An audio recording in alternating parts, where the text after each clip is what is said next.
umukobwa muteretana arwaye asima ariko nta nubwo ubyitayeho.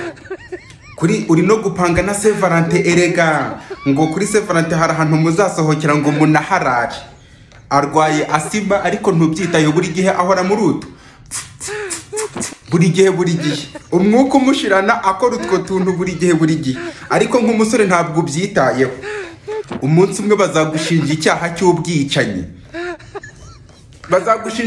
cy'ubwicanyi, nugenda ngo mwasohotse urimo kumwizeza ngo uramugurira ngo gift, uramugurira n'indabo umushyiriremo n'amafaranga.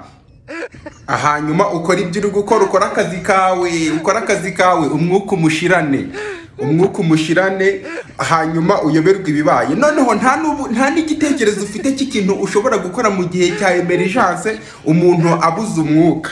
Nta gitekerezo ufite, urasabye nk'umuhungu, ntabwo uzi ngo ese umuntu aramutse abuze umwuka yahwereye wabigenza gute.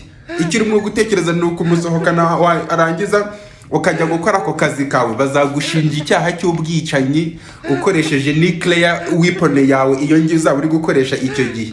Wa musore we, inama nakugira, nushake ugure genda ujye kugura iduzeni ya inihera ziriya bakoresha abantu barwaye asima, ubu yibitseho, naho ubundi iyi Saint Valentin iri buze kukugwa nabi.